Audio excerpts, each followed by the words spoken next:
at the start of the pre-ban. But speaking of starting Ooh. off very well, we are down in the feature match area for round number 1 as our players are ready to go. Finchen could not wait any longer. No, we are off to the races. Let's not spoil it. We look like we have Rakdos Burn up against the Indomitable Creativity deck. So, and Burn being on the play, huge play there. Obviously, 2014 called. They said, Burn, what we're going on? Why are we now seeing Burn being played in a modern tournament in 2025? Yeah, I mean, for starters, just like we talked about before, the card Core Seal Cutter has revitalized a lot of people's interest in these red decks. Modern's very easy to trigger Flurry. You just have a lot of cheap spells, if not free spells, things like Bobble. Looks like our players are actually waiting for us. They don't have to go ahead that we're live down there. We'll play will start in a second. And the other idea is sort of just some people, with all the combo decks, just going fast and killing each other is what matters. Finchen, also somebody who, you've seen here in the Energy series a lot, likes to play a kind of off-the-wall strategies, what I would normally say. Like, I've seen a lot of Finchen Standard, likes to play sort of unique combo decks and things like that. Like, we've seen that over time and time again. So it doesn't surprise me that it's a little unorthodox here in Modern with Rakdos Burn, but this deck has some real punch to it. Yeah, I'm looking for it. It's kind of your classical burn package. Obviously, we've got things like Bolt Wave now, which is just another free damage to the dome. There are bumped in the Knights. That's what's going to make it the Rakdos version. But 4 copies of Chorus Steel Cutter. We've spoke about that card. I'm sure we're going to see it a lot this weekend in numerous different decks. But, shout out to the old Syrian Blaze as well floating around. If there's going to be a lot of energy, that's going to be a great card. Yeah, it really is something that's kind of nice about this deck is, and we've seen this in the past, right? Searing Blaze, if you're sort of on the play and your opponent spends their turn 1 or turn 2 developing some creature that doesn't get instant value, so something like Ocelot Pride or Guide of Souls in this situation, just clearing it, doming them for 3 and getting in a little bit more damage or something like your Monastery Swift Spear here is pretty huge. Now, interesting thing to know about Finchen's deck is we only have 2 creatures in the deck. We have Dragon Rage Channeler and Monastery Swift Spear. Now, we do have Corey Steelcutter that's going to do some work, but this deck is on basically 4 1-mana deal 3 spells. Bolt Wave, Lava Spike, Bump of the Night, Lightning Bolt, and if you want to count Skewer the Critic Will, that's 5. Yeah, no Goblin Guides in sight, unfortunately. So it shows how times have passed. But that was 5 damage coming across there from the Prowess trigger on that Swift Spear. Nice alternate art as well. Looks like they've had some artists change them for it. I really hope, because we can't really get to see the detail on it, that it all changed to Taylor Swift. That's what I'm hoping, that all 4 of them are altered to Taylor Swift. It looks like the 2 Swift Spears are altered differently, so maybe it's different eras of Taylor if you're a big I'm down. fan. I'm down for that. Yeah, and this is one of the interesting things. A lot of decks will have cut their burn hate because burn hasn't been a part of Modern, like we just talked about, basically for the last 3 or 4 years. Every now and again it pops up, but it doesn't really. As a Lava Spike into Skewer the Critics here is a massive point of damage. This is one of Michael's worst matchups, but it's not a deck that Michael's going to see against Creativity a lot because there's not just a ton of burn players anymore. Cards like Flage and other things have really made life harder on these burn players. So Michael, with this Fetch Shock mana base, normally starts the game at like 12-ish if you're lucky for himself here, and is now getting beaten down. Finds himself at 2. Of course, turn 4 is the big turn for Creativity to go off, being able to get the Dwarven Mind token going, be able to try and get the big Archons down, and then gain some life and kind of control the board. But 1 card in hand here now for Yang. Didn't get a good look at ways. I think it is a red card. It's either an alternate land or it's a blood crypt. It's a blood. Okay. Yeah. Not exactly what you want, but we do have a redraw next turn. So 2 draw steps to try and find one of our 3 damage spells. Looks at the top card. Don't like it. Go in the grave. But don't want any more Triomes. I was going to say, Michael does play Persist in the deck. So if we had hit an Archon into Persist, we could have maybe stabilized the game because at that point, you gain 3 life, your opponent's top decking, right? They need to have all burn spells in order to get out here. But Faithless Looting could still do that exact same play pattern. Michael's not out of it yet. Nope, I'm just going to scoop it up. That is going to be too much, too fast, too quick. Exactly what Yang wants to do. And all these burn decks want to do. They want to see their opponent with 7 cards left in the hand as they're scooping them up and going to a game 2. So nice and quick here on the board. Round 1 here at the NRG series. We do have sideboards. I don't know if we can get them up on the screen, but we can have a little look through them and potentially talk through what we're going to need to bring in here if you're over on Michael's side, because that was a real quick, and we need to slow them down a little bit. What'd you like? Yeah, we're trying to put on a show here, guys. Come on. But, this is one of those awkward things, right? Like, as we pull up these deck lists here on screen for you, there isn't anything in Michael's sideboard that is over the moon excited to have. Pyroclasm's in our sideboard. That's for energy. that sometimes catches the creatures. We talked about Dragon Rage Channel is one of them. Monster Swift Spear is a 1/2 with prowess, so theoretically you could play around the Pyroclasm to some extent if you saw it coming.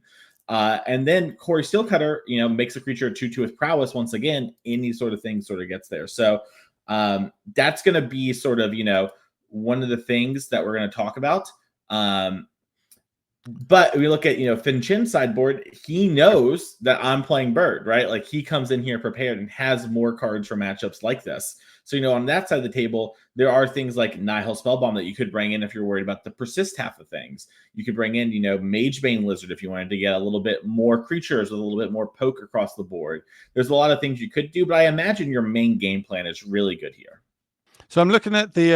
I'm trying to remember at least the 2 turns that Michael had. Not sure if we showed any black mana there. So there's a couple of different ways to build these creativity decks, right? So I think that's why the Faithless Loot not being able to show any more cards, keeping it up and scooping it up, then shows that we couldn't keep them guessing. We saw those red mana, we saw those blue mana.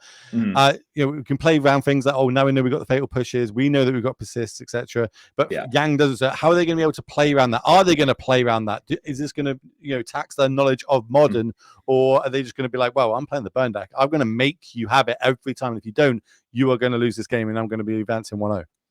Yeah, it's a tough spot to be. So Michael did surveil away a Triome, but these decks used to play Leyline Binding too, which is something that Fan Chen might be thinking about, right? Like, okay, does Michael have this Triome because it's the black one for persist, or maybe even for some other cards? Is this because of Leyline Binding? We see this deck needs to play a ton of mountains to enable Dwarven Mine, so it's not unrealistic to see, cards like Surveil Lands that are off colors to enable Leyline Binding or Triomes to do the same. So Fin Chen probably has that in the back of the mind, and saw Faithless Looting, which you can probably assume your most likely bet here is going to be creativity. It's sort of that and Hollow One are the big decks that play Faithless Looting right now.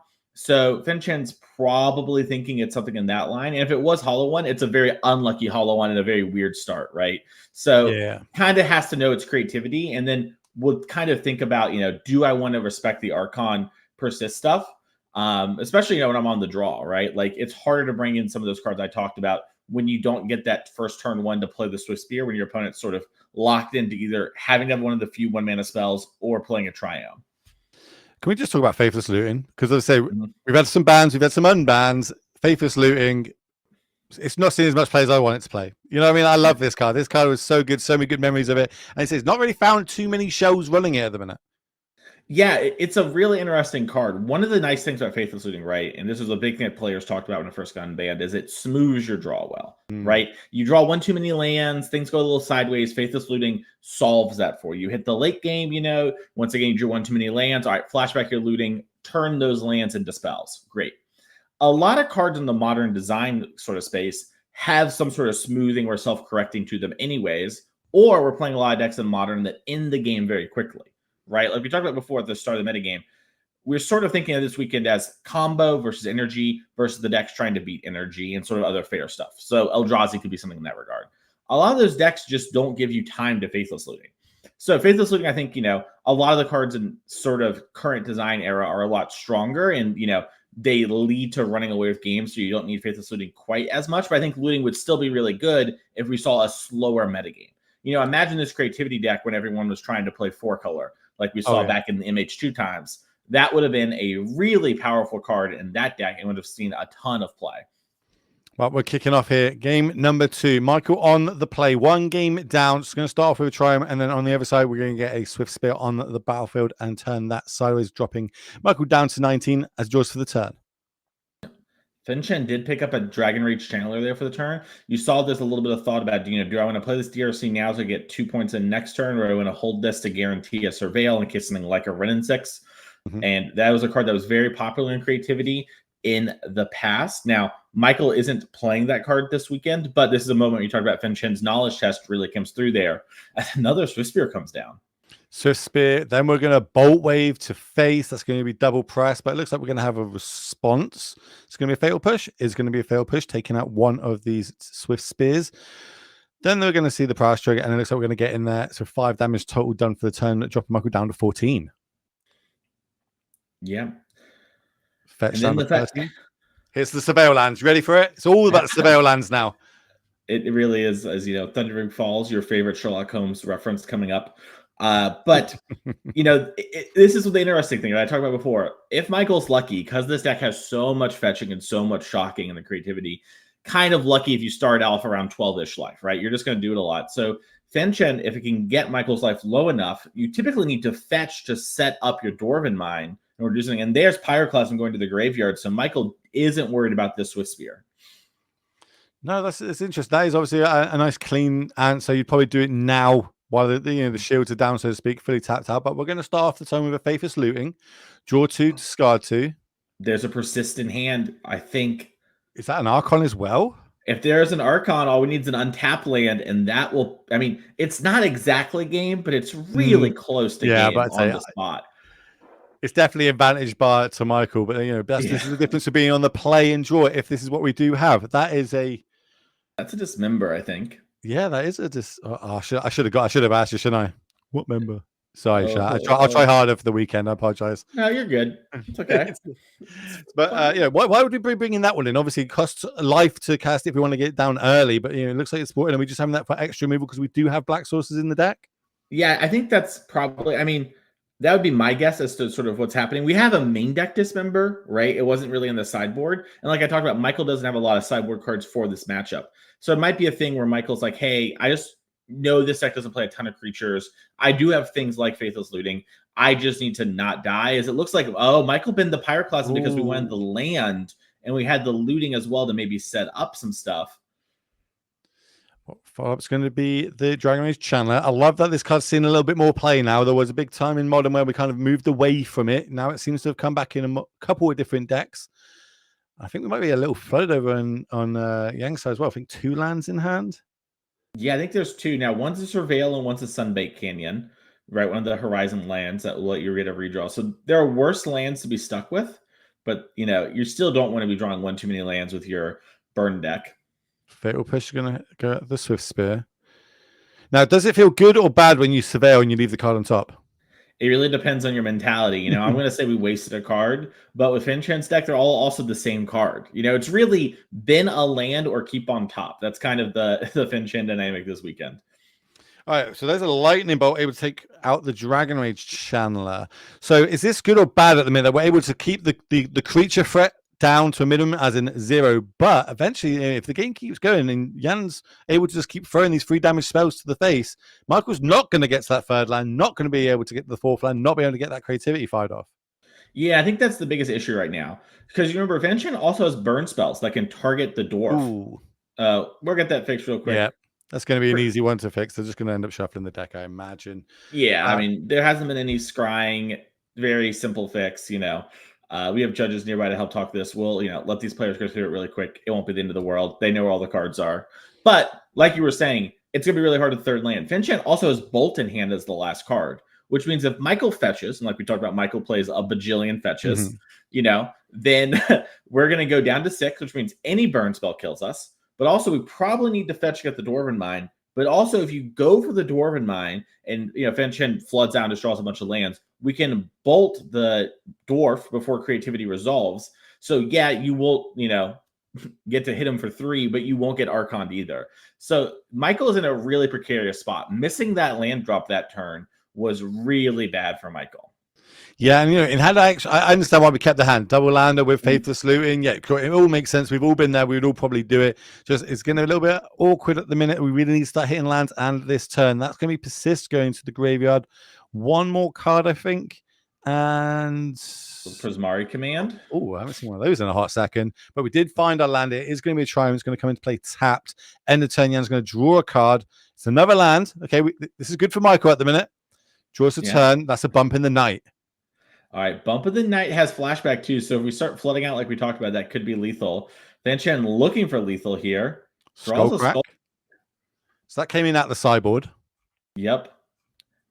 No, Bolt is online, so if there is like a Dwarven Mine naturally in hand into the creativity, Fenchen should be safe. Let's have a little. It's so awkward playing against Burn, isn't it? Especially when you're playing this deck, as you said, with all these different fetch lands, shock lands that we've got going on. End of turn, we're going to go Skullcrack. That's going to be a counter spell, one of the Magicron ones. Love to see it. That's a bolt wave off the top, and we're just going to fire it off straight away. Another bump in the night. That puts down to 1, and then lightning bolt's the last card while the shields are down. That's the handshake, and we're going to see Yang taking this one down. Nice quick game 1 there. Yeah, that was a quick match to go finish off there. It really shows sort of like what has happened with Modern. We don't build our decks with Burn in mind. And Burn and Prowess coming back means that like you have to start considering them a little bit. And, you know, obviously, I don't think we're at the point yet where a deck like Creativity, you're not supposed to even consider or something like that. But it is sort of a new predator, right? You don't have, you know, you lost sort of the lion in the wilderness. You got a little comfortable. You got a little fat. It's back. It's hunting us down. And it really sort of makes you have to act quickly. And it's cool to see. You know, I like that decks like Burn and Prowess are back in the metagame. Yeah, like we didn't really see much going on there. It was just, there was no new cards. It was just free, a couple of creatures going down. Mm-hmm. But I'm being told we've got a backup feature match for all you beautiful people watching out there. So let's get down to that and have a look what we got going on. Looks like we have got our Player of the Year up on a blue-white control going up against Eldrazi, and a lot has happened on this board state. Try and break this down. Oh, has it over? Okay, suddenly it's the expert's job. No, we got a huge graveyard. That's what's going on over here. That's a ton of Scions in the middle of the board there. And Garrick here is resolving Narset. And if he has Days Undoing, and he does, that's going to undo everything. Harry's huge hand of spells is going to be gone. He's going to lose his graveyard. He's going to have 1 card left. Now, if there's one deck that can win off the top decks there, it is Eldrazi.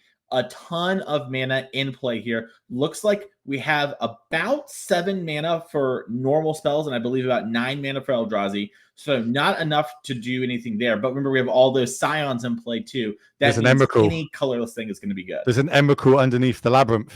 Oh, there is an Emrakul under the Labyrinth. So we can put that in our hand and take another turn here. So this is one of the awkward things about the Days Undoing. You know, typically it's good enough, right? You Days Undoing, you're going to go the distance.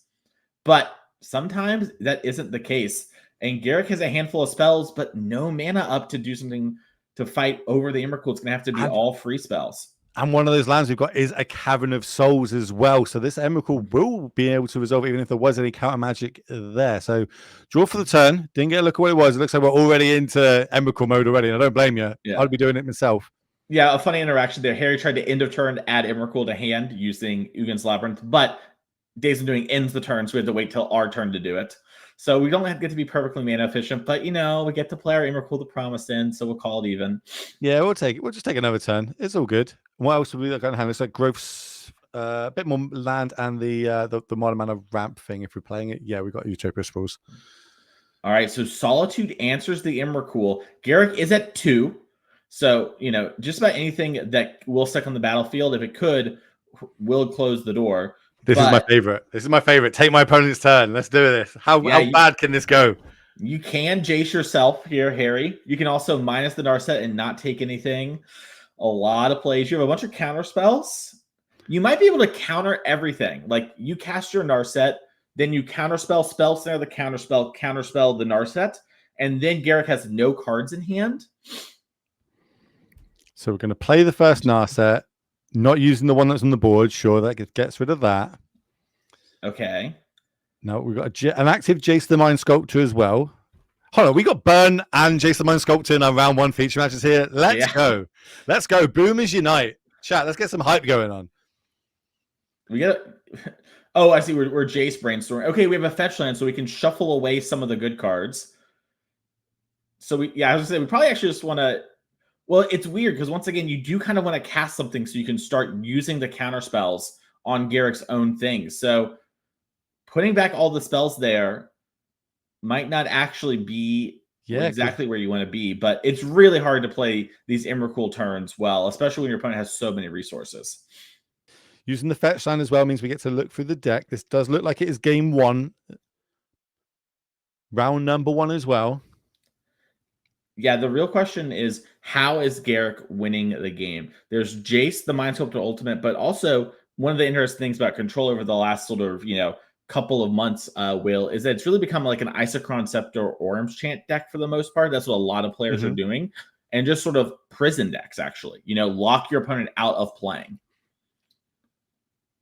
So now we get to look at the top 4, I believe, after the cut. That's a chance.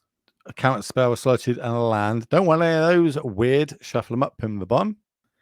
Yeah, once again, I think you did want to take your Orange Chant just to cast all the spells, but yeah, I think you're right. I think I would have done the chant just to have something to counter the spell, counter the counter spell, to counter the counter spell, get the hand empty. Because now, yeah, we got to play through them, but we do have this Cavern of Souls. Maybe that's why we decided, oh, you can have all these extra cards. It's fine by me. yeah, I just think Kozilek's Command is one of the cards you have that can get you out of this. I mean, obviously, Harry's deck is full of huge Eldrazi. They're traditionally very good against these counter spells. I'm not, it's not like it's the end of the world. But I do think you have a couple cards you care about that kind of run into that Ancient Stirrings, Malevolent Rumble. And Garrick knows Cavern of Souls is in play. I would feel maybe a little different if Cavern of Souls was in our hand. We were hiding that information. As there we go. Wrath of the Skies can clean up all those Scions. And then follow-up is going to be Teferi, everybody's favorite card to play against. Means you can't class any in their turn. But Harry's, and that's what I think. Harry's like, nah, I'll skip it up. That's me game. I need to use the timer here. Yes, it's going to take Garrick a lot of time to win this match, but the odds of him winning it are extremely high. I'd rather shuffle up, go to game 2, potentially try and win game 2 and game 3. But we get to look at the sideboard. We're still trying to work out in the background to get it up on screen for you all at home. So we'll talk through it here because we've got it in front of us. Let's start over on the Eldrazi side, actually. There's no Khan package going on, so it looks like we've actually got a real sideboard. Looks like we've got Force of Vigors, Kozilek's Return, Soul Jailers, Stone Rains, Trinispheres, and Unholy Heat. This is a red-green version of Eldrazi. What do you like out of that, Mason? Yeah, so I mean, there's a couple ways you can go about it. One thing that I've sort of noticed is like a lot of times it seems like the Eldrazi players, if they don't have like a great plan, when they're on the play, they just bring in some Stone Rains because they do have a lot of double lands, in Utopia Sprawl. And sometimes the game plan is just to Stone Rain your opponent out. Now, I don't know if that's exactly what I would do, but I don't actually hate the idea, especially on the play here.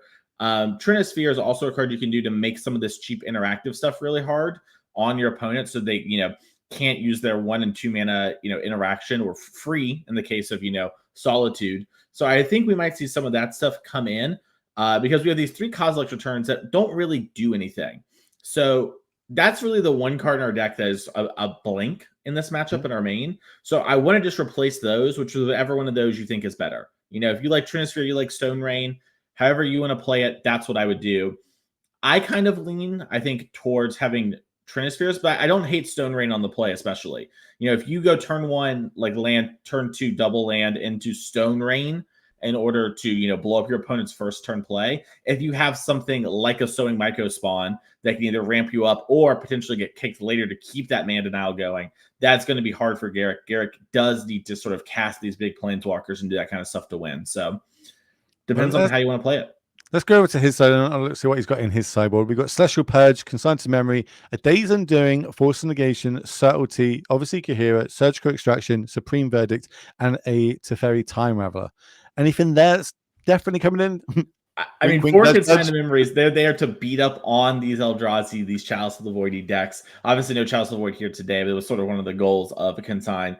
And, that card really does a number on these Eldrazi decks. And that's one of the things the Eldrazi decks have to sort of live with is almost always your blue opponent's going to have 4 Consigns. If they don't have 4, they have some number probably 3, So Consigned Memory, really, really strong. It's a clean counter spell for those Eldrazi, which normally you can't get due to the cast trigger. There's always a little something left behind, even if you lose the body. Like we saw the Emrakul the Promised End in game number 1 there. So I imagine we're going to see that card come in. I'd be shocked if we didn't, as I think everyone else would be. And, that card is one of the reasons why something like Trinisphere is great, because to replicate it now, it becomes a 4 mana spell, right? You have to pay the first 3, and then you only 1 for replicate. That makes it so Trinisphere is actually kind of good in your counterspell fight. This is sort of the 1 mana spell I was alluding to before. We see we have another Days Undoing. This is something for matchups where you're trying to actually do the Narset Days thing. So we have a 1-1 split. I think this is a matchup where we saw in that game too, because your opponent either goes really long or kind of bursts you down, having Days Undoing as a way to reset everything is super important. And it's also important just to redraw your kind of Consigned to Memories and other interactive spell. I imagine we'll see that and maybe some subtleties in order to close the game out a little bit, fight over some stuff, and potentially even Surgical if there's enough dead cards in Garrick's main deck. Really depends on how many cards he doesn't like in the matchup. So let's go with Harry on Eldrazi. But in the past, we used to have Tron, and we'd see Tron decks mulligan down to as low as 2 to 3 cards to try and get that, the powerful turn 3 Tron. With these Eldrazi decks, what's the opening cards we're looking for to really kind of explode that and get our game plan running?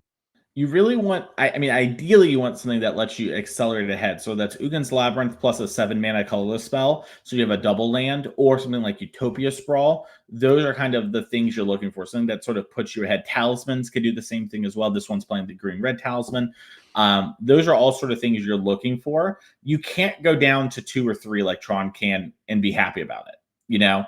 Those decks are really just like, okay, if I get Tron, big thing, that might be enough.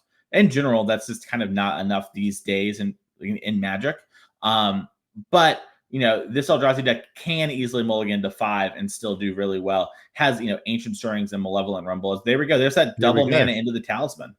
That's exactly right. But we're going to have a Force Negation on the other side. Of course, don't have to pay mana for this. That's going to get rid of a Supreme Verdict.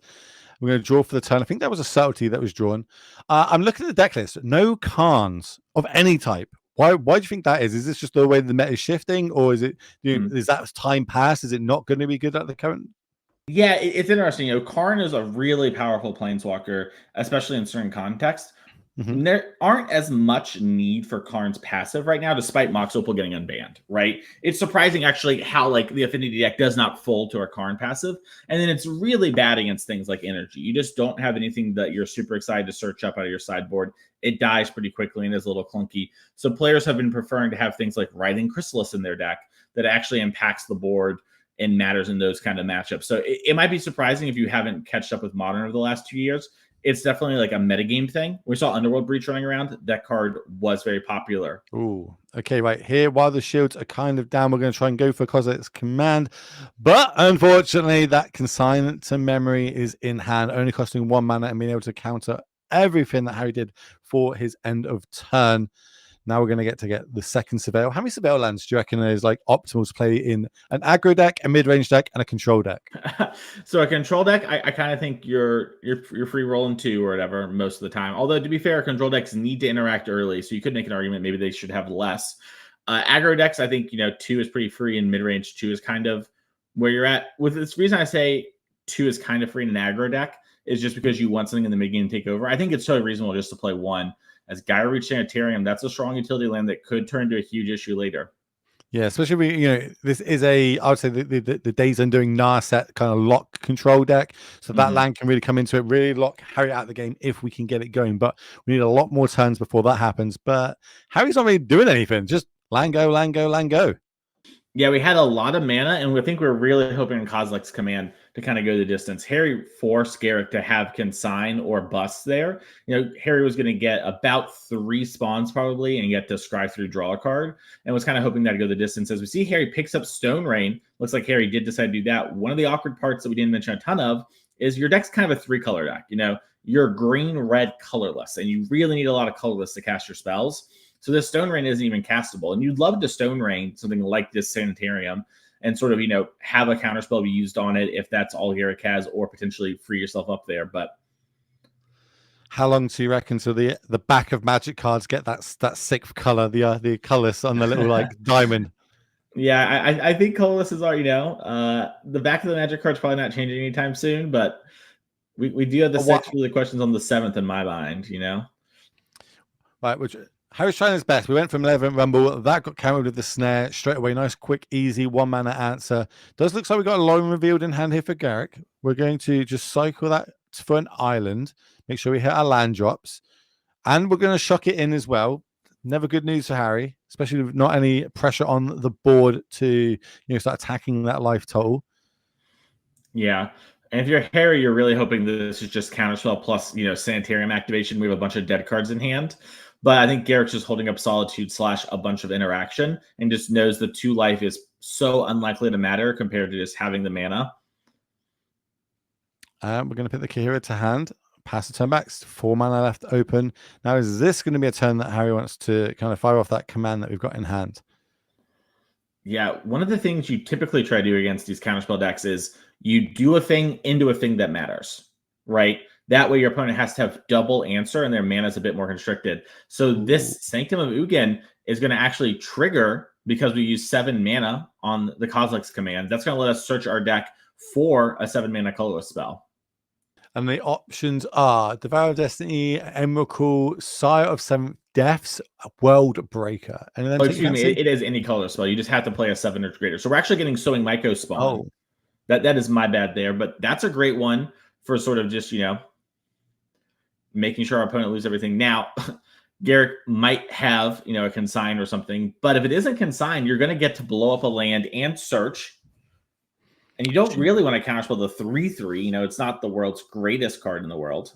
Not really, but it's going to go on the stack, and we're just doing that. 1, 2, 3, 6 mana. So both parts kick it is going to be paid. So we get to search a land, we get to Stone Rain land, and we get the 3/3 body. But it looks like we're going to pay the 2 and just stop that and let them have the 3/3 body, which is acceptable. That's fine. It's not going to do too much right now, especially when we play a companion. There's not many playable companions left, is there? Well, I think we banned 2 of them, so we've lost 20%. What percentage would you say was actually playable? A lot of percentage.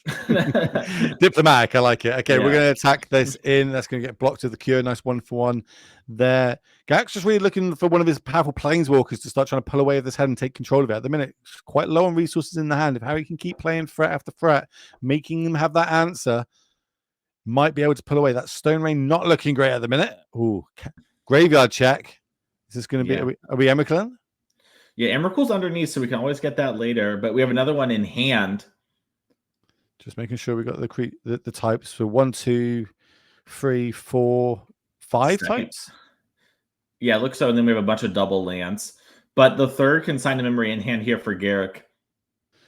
As Garrick's had a ton of answers, but this is one of the classic problems with control. If you don't have something to make up for this time that you sort of generate with all of your answer spells, your opponent theoretically can just slam enough things that stop you. And decks like Eldrazi, everything sort of becomes a huge issue. I think that's another Stone Rain. Yep, don't want that one. That's going to go to the. Yes, Garrick's like, whoa.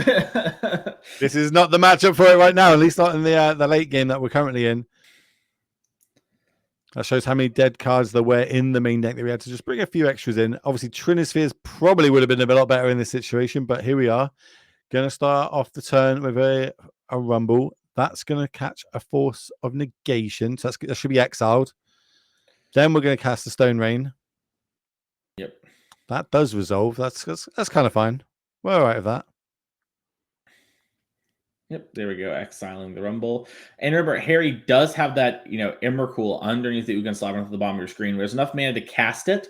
So we're probably going to see something like Harry put that in hand at the end of turn and then try and cast it the next turn, forcing Garrick to have, another counter spell.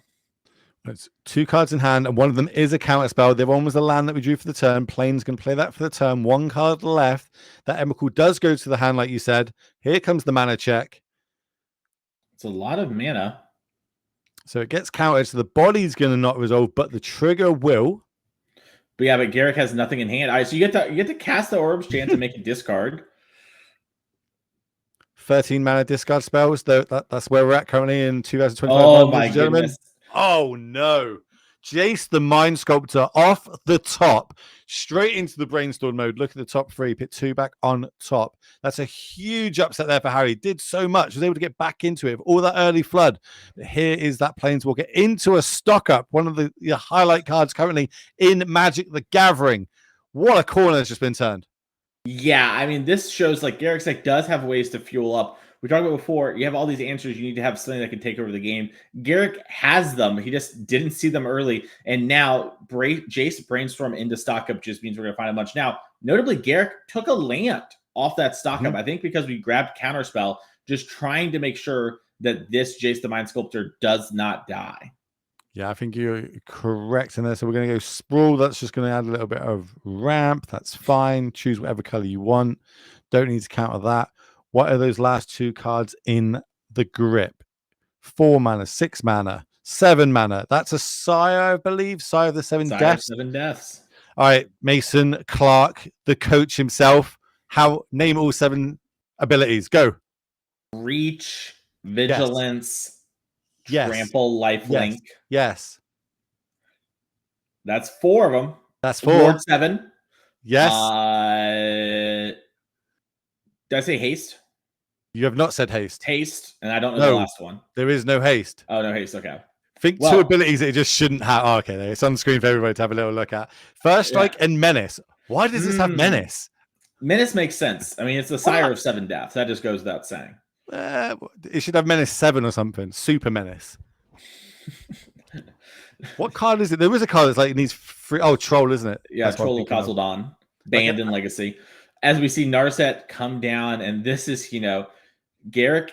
It's a little rocky because we didn't have this stuff earlier, but we ran through so many things. And there's Orm's Chant. That's going to lock Carry out of one of the turns of his choice. And I think we might see that happen pretty soon here, as Garrick is going to, in the upkeep here, Orm's Chant down the Eldrazi player. Yes, we used an ending to get rid of the Utopia Sprawl, then upkeep. No cards to you. Pass turn back. Active Jace, active Narset, 1 card in hand. Plays a land and just has to pass the turn back. What? A second ago, we had no cards in hand. And we've gone to this state here where we're just being able to draw a bunch of cards. Now into the brainstorm. There's another Orange Chant. I wonder if Garrick's going to start Jace ticking up. No, we're just going to brainstorm, trying to probably find Days Undoing. That's a solid subtlety we found. Subtlety and another Narset or someone to pick up. Solitude's in the hand too. So that does mean some of these Eldrazi are a lot less threatening than they were a second ago. 2 on top. I don't believe we've got a way of shuffling, right? So, we say brainstorm locked. It's not that real in the minute because we do have the backup Narset if we need to try to push some cards out of the way. Here comes the Pauper All-Star Riven Chrysalis. If that resolves, which it isn't. No, it's not. And that means this. Is it a cast trigger to get those? It's a cat. Most Eldrazi are cast triggers, yeah. I didn't even think about that. Okay. I like it. And here's the Sire of 7 Deaths getting run back. No. Second subtlety. And this is the awkward part. Harry can put it on top, but if he puts it on top, the Jace can bottom. And he's also stuck with we just see the concession. It's just too much. Yeah, we put up a good fight there. We kind of stumbled in the mid-turns for both players, but Garrick was the one who got that huge recharge. And I mean, that's really some of the strength of having a deck with so many draw spells. Let's talk about Stock Up quickly. We've got a little bit of time. It's Stock Up. It's a new card. It's actually one of the more valuable cards in the, Aether Drift now. But why is a 3-mana sorcery spell card kind of taking over multiple formats? It just gives you a lot of selection, right? I mean, back in the day, Divination was like a playable card. We're talking years ago, obviously, right? And that's sort of 3-mana draw too. And that hasn't been playable for a long time. But 3-mana pick the 2 of the, look at your top 5 and pick the best 2 is a lot different. It gives you a lot of selection and the ability to sculpt games, especially with strong sideboard cards like we see here in Modern.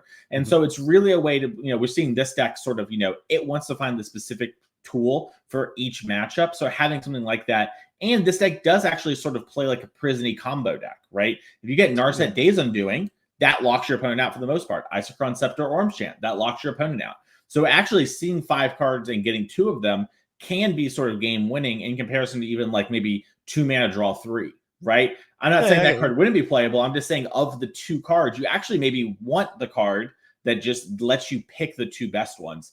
Very interesting to sort of see that sort of, hit Modern in a pretty real way. And like we talked about before, decks like Burn and Prowess, while we did see it in our round 1 feature match, those have kind of left the format for the most part. They're just starting to come back. So cards like Stock Up have been more appealing because your opponents are on combo decks or energy for a lot of the parts of the metagame, right? You are sort of that third pillar we talked about of interactive, trying to beat people up. And in those matchups, Stock Up's great. And in the other 2 matchups, Stock Up's not as great, but can find the cards that are amazing. So it's a really interesting card. I think it caught a lot of players by surprise. Yeah. I definitely thought, this is okay. I didn't think it was awful. Really underappreciated just how much impact this card can have. And that's one of the great parts of Magic. And it's had an impact on every format from standard all the way up to vintage. I've been seeing it in play, which is a nice little segue into something that's going on at the NRG series at the minute, where we have Value Vintage. Talk me through what this format is. Yeah, so Value Vintage is a cool side event that's going to be at all of our events this year. You might have even seen them at Magic Cons or RCs as well. This is a format where it's sort of, as it says, it's vintage, but sort of value style. So if you scan the QR code on the screen, you're going to learn everything you need to know the format and the nitty-gritty details. But the too long didn't read as decks are vintage legal, and they can't cost more than $30. that is the too long didn't read version of it. So you play with vintage legality, but you're not going to see Moxen and stuff like that because they cost a little bit more than $30. But you do get to see some really interesting decks and cards come up that you don't normally get to see, or maybe you don't get to normally play with. You can see on screen here, Luris is a card that is basically relegated to cubes and actual vintage these days. But here in value vintage, you can build a Luris deck. I know I've heard of some cool reclamation decks and Uro decks and other things and dredge. There's a whole lot of archetypes of value vintage. So if you really like to play, some of these more interesting, uncracked for fun Magic formats, value vintage is one of the better ones. And we're going to have them as a side event for the remainder of 2025 at all our upcoming events. And it's like a self-healing format as well, right? Like if one deck starts, let's say Luris in particular, that starts doing really well, the value of it starts going up, you can't end up playing it anymore. It's going to cost too much to put in your $30 deck. So it's a self-healing format as we go through it, which is, I think is really cool that we're still able to now in 2025, however many years Magic's been around, 30 plus years, still make these cool, interesting formats. Yeah, definitely. I also think one of the cool things is like just how cheap a deck is too, right? I mean, yeah. $30 is like, it's not nothing, but it is like for picking up a Magic deck and having a format you can play with your friends, that's a very good proposition. And even if, let's say the format really catches on and we make Luris go up to, $15, so your deck isn't even banned out, right? Your deck would need to be not playable at that number. So you might cut some different card to keep Luris. You still get to play your card. So it isn't like it gets banned. You just have to build your deck differently. Every dollar increase sort of changes the price in that in a very interesting way that, like Luris would need to hit $30 or probably like what, $29 to really be banned. But like, even if it does, all those other cards you had, right, you get to play with those still. It's a very, very interesting thing.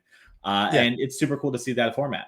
It's a really cool thing. And of course, we're doing it at the NRG. We're trying to always adapt, always evolve, and make it the best player experience for players on site. So everyone should try to get there.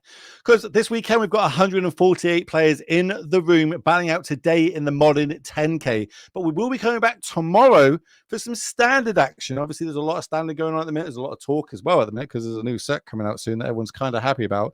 And, so if you haven't hit the follow button, you need to hit that follow button because then you'll be up to date on every time we go live and you get to see all this, our beautiful faces. I don't think we're not together tomorrow. We've got different partners tomorrow, but no, we're different partners. You're the first shift and I'm with Ross in the back shift. So, we're here today. Tomorrow we'll be carrying in the ship for the rest of the day, so it's going to be good. It's going to be a fun time. And if you want to come out this fun time, we do have some of the events announced for the rest of the year.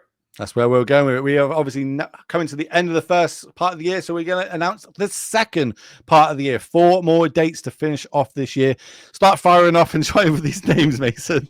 Yeah, July 19th to 20th, we're going to St. Paul, Minnesota. We have a modern 10K showdown that's like today. If you're newer to our events, showdowns are basically just a tournament, typically a 10K. And if you win them, you go to our end of the year championship. It's a 24-person, $30,000 PTQ. So that's really exciting. We're also going to have a 5K legacy trial. We know y'all love Legacy. We love to work it in whenever we can here on the series. So that's what we're going to be doing. So if you're a big Legacy fan, we'd love to see you at St. Paul. Have you come out, play that. It's going to be a fun time. August 23rd to the 24th, we're in Lansing, Michigan. This is a double 10K weekend. Saturday is going to be the standard 10K showdown. And then on Sunday, we're going to have a 10K team trial. Standard, modern, and Pauper. So this is a new thing we're trying. We haven't done Pauper in the past. Typically, that's sort of been Legacy. We have Legacy happening with its own big event to really make it the star of the show. Trying Pauper out here. We've heard y'all that you like Pauper. We ran a Pauper side event at one of the recent events, Will. It went really well. Oh, yeah. So we're going to try that here. Let us know what you think. We're all like Will said earlier, we're always trying to adapt and make it best for the players. So we can't wait to cover that. That's going to be a fun time. Then September 13th to the 14th in Mundelein, Illinois, we're back in the hometown. We're doing a modern showdown. And then the trials date's going to be finalized. We're going to wait a little bit. Like we talked about with players, we really want to, do what's best for you. So this way we'll announce it, definitely a month or two in advance. But let's say we're in a format that people don't love. Well, we will switch that up there. So we're leaving that TBD for now so we can give you the exact thing that you want. Could be Legacy, could be Standard. Who knows? Could be Pauper.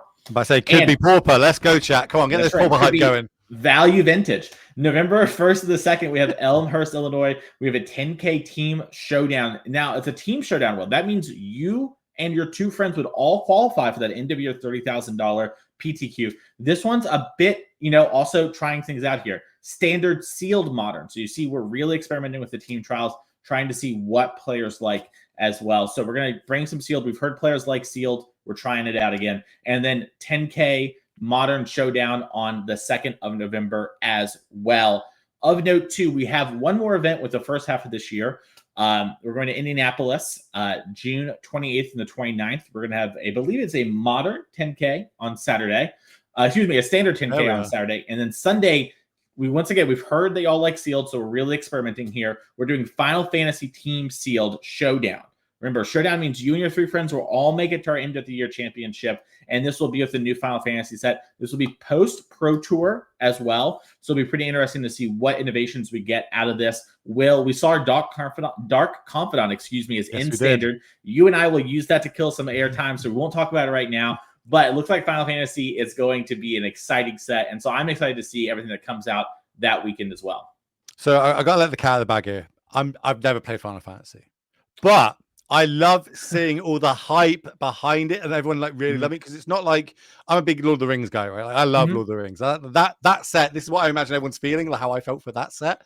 But everyone's got their own favorite character. There's not like the main character, which is the guy with the sword. But there's 14 games. You know what I mean? But everyone's got like this, oh no, I love this side character, I love this character. And I love seeing all the hype behind it and that it's generating moving forward. So I'm excited to see everyone else excited for that set. And I'm probably going to pronounce all the names wrong from all the games when I do commentary on it. And everyone's going to be like, who's this idiot? But it's fine. That's what we're here for. It's going to be all good. We'll strive to get the names right. Is Strive one of the names of the characters that I don't know? No, but it might be. I've only played one of the games a little bit. So, I'm also a little underinformed, but I'm learning. Maybe chat can help us. Which Final Fantasy game should me and Grayson play before that set comes out, so we can update our commentary knowledge when it comes out and be like, oh my god, that's... You can't get my name right. How are you going to get these Final Fantasy characters' names right? What did I say? You said Grayson. My name's Grayson. I've known you for years. What game should I play? Because Will's clearly not going to learn anything. He's a little old. We're going to take a quick break so that way Will can take a minute, get his mind back on straight for the remainder of the rounds. We'll be back in just a couple minutes. We'll see you soon. You call me old.